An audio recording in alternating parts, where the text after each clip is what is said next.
وما قال أتايج بالله يلا الله ويبنا وحاطر عليه وحي كيك تسوي لقال مرحبا مرحبا وهو يا جندي من مركز كامل جندي لقال لي واحد في لسان لمنكن وضيالك أو شركتوك يحقينته dadka intii hada shay intii aamusan intii ajeedada ka hada shay waxa weeye fiiriye macna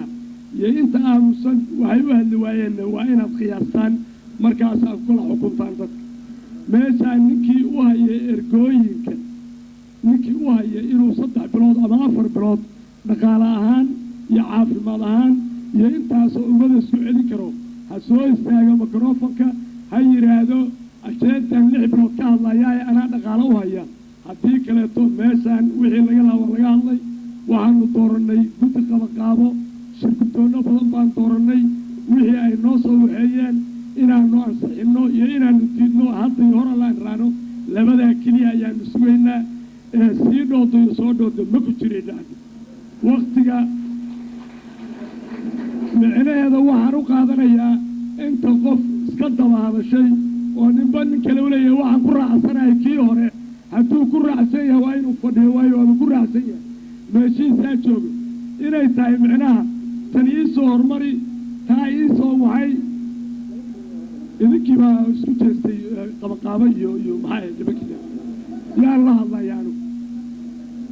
إذا كيما ملحسلو بقلي أول كي يقول لعني ما متشرت كوري لا يرسلنا كنو كينا كاتبو دغ اودي قادس يجيدس سلا غركاي ويه hadii aynu ka bilowno hadda inaan doorano ninkii Puntland xukumi lahaa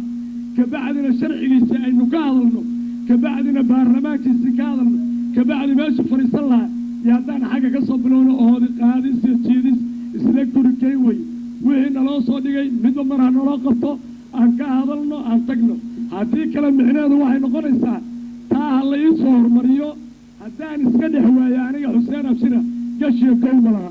marka wixii balooriga ku ciyaari jirnay ka daaya ummadaan waa daashay waa raaligeed waxay doonaysaa inay wax dhisato ha ku qasbinina idinku inay doonto inay soo waxba dhisanin wassalaamu calaykum